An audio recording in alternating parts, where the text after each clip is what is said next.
बस बस बस बस बस बस बस। कितने बस? 150। हैं? कितने? 150।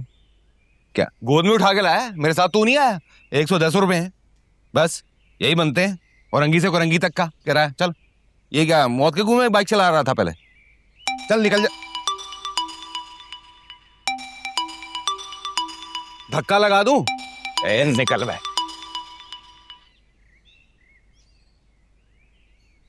हेलो, हाँ।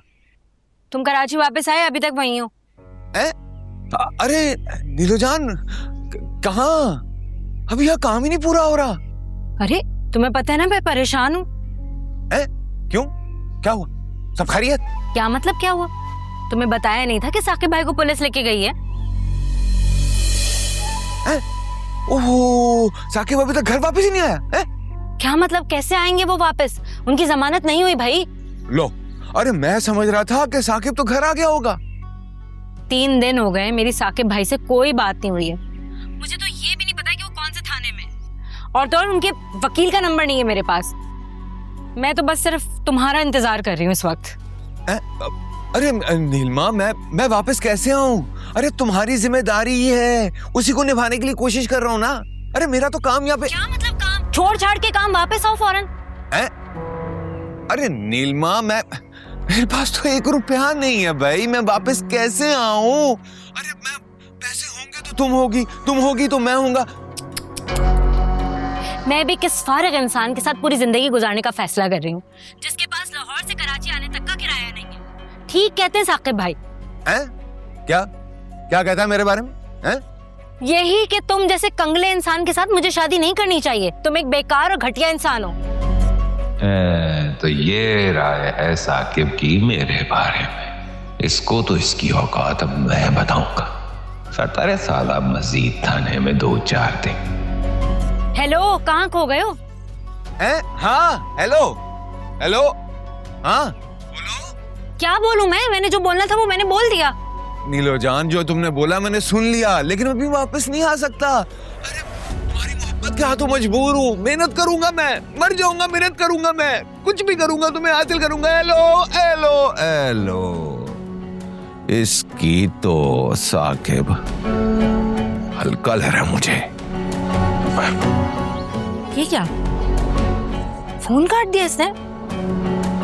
ये कितना ज्यादा बदल गया यार।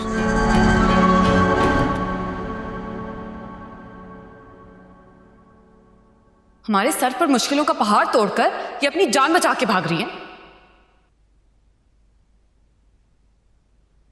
चाय। अरे वाह, थैंक यू। गरम गरम हाजिर।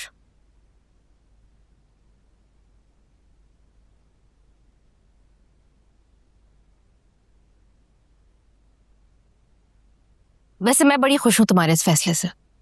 शुक्र तुमने जिद तो छोड़ी। जिद नहीं थी मेरी। खैर जो भी है, बड़ा बचकाना फैसला था तुम्हारा। मैं मुतमईन नहीं हो रही। क्यों? तुमने तो कहा था कि इतना अच्छा इंसान है वो। तुम्हारी अम्मी का इतना एहतराम करता है। उसे तो इतना एहसास था कि उसने शादी के फंक्शन का बोझ तक तुम्हारी फैमिली पे नहीं आने दिया।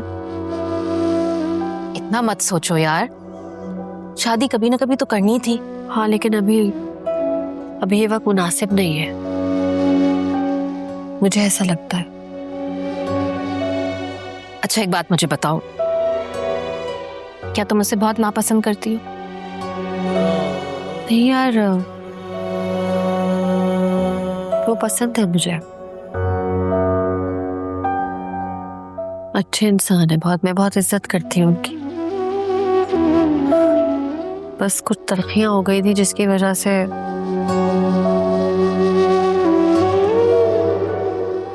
यार आयमा कहती है कि मैं खुद गर्ज हूँ। मैं सिर्फ अपना सोच रही हूँ। बताओ, क्या मैं सिर्फ अपना सोचती हूँ? मैं बहुत हर्ट हूँ उसकी इस बात से, और मुझे उसकी वजह से गिल्ट हो रही है। मैं तो हमेशा अपनी फैमिली का सोचती हूँ यार। आयमा खुद इतनी खुद गर्ज है यार। मैं तुम्हारी और तुम्हारी फैमिली की नफ्सियात से अच्छी तरह वाकिफ हूं, तो प्लीज आयमा की तो मुझसे बात ही मत करो। आयमा कह रही।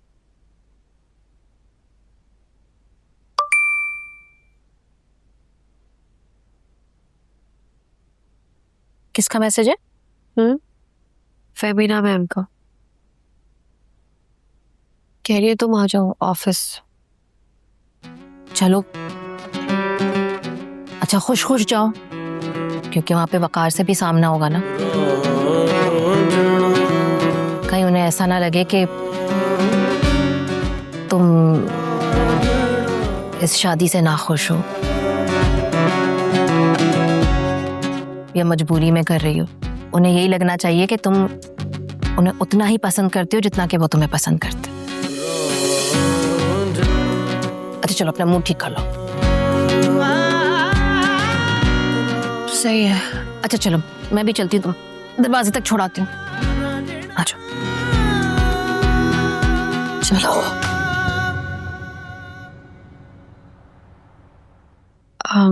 मैंने लास्ट डे पे आरिफ साहब को सारे डॉक्यूमेंट्स ईमेल कर दिए थे और जितना पेंडिंग काम है वो भी मैंने उनको बता दिया था। अगर आरिफ साहब इतने रिस्पॉन्सिबल और सेंसिबल होते ना तो मुझे तुम पे रिलाई नहीं करना पड़ता। वो देखो कितने मजे से अपनी एनुअल लीव एंजॉय कर रहे हैं और यहाँ हम कंफ्यूज हो रहे हैं। इसलिए मैंने दुआ को भी साथ साथ इसी कर दी थी मेल। अच्छा सुनो, कल तुम तैयार है ना? मैं तुम्हें घर से पिक करूंगी। अच्छा हम कहाँ जाएंगे? क्या मतलब कहाँ जा रहे हैं? एक हफ्ते में शादी है, सारी तैयारियां करनी है। तुम्हारा और वकार दोनों के वेडिंग ड्रेसेस लेने हैं, दूसरे ओकेजन्स की भी चीजें लेनी है, तुम्हारी ज्वेलरी लेनी है। अच्छा जितने भी फंक्शंस हो रहे हैं ना उसके लिए एक मैंने वेडिंग प्लानर से बात की है। तुम्हारे जो भी आइडियाज हो तुम उससे शेयर कर दो। मैं जानती हूँ आपका सोशल सर्कल बहुत बड़ा होगा, काफी लोग होंगे मिलने मिलाने वाले, और आपको आपकी क्लास भी और रेपुटेशन भी मेंटेन रखनी होती है। जब भी आप इतनी हाई प्रोफाइल वेडिंग प्लान कर रही हैं। नहीं रोशनी, ये मैं किसी के सामने शो ऑफ करने के लिए थोड़ी कर रही हूँ, या मैंने इम्प्रेस थोड़ी करना है किसी को। मेरे भाई की शादी है, मैं खुशी से अपनी पसंद से उसे सेलिब्रेट करना चाह रही हूँ बस। नहीं वो तो आप ठीक कह रही हैं, लेकिन आप ये बात जानती है ना कि हम मतलब मेरी फैमिली ये सब कुछ अफोर्ड नहीं कर सकती। हाँ बिल्कुल ठीक है, तुम पे कोई फाइनेंशियल बर्डन नहीं होगा, ये सब कुछ मैं हैंडल करूंगी। लेकिन मुझे अच्छा नहीं लगेगा ना कि मैं सब कुछ आप लोगों पे डाल दूं, और आप लोग का खानदान बहुत बड़ा है, आप लोग बहुत अमीर हैं, लेकिन हम लोग बहुत मिडिल क्लास और इस तरह के। तो एक रिक्वेस्ट है आपसे, अगर आप शादी सादगी से कर लें तो।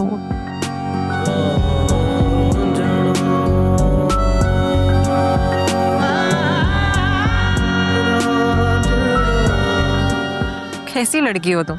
इस दिन को लेकर आम से आम लड़की के कितने अरमान होते हैं। तुम्हारी जगह कोई और लड़की होती ना तो इस वक्त मुझे सारी अपनी फैंटेसीज बता रही होती। लेकिन तुम्हारी जो ये सादगी है और जितनी तुम दूसरों से अलग हो, इसी वजह से मैंने तुम्हें अपने भाई के लिए चूज किया।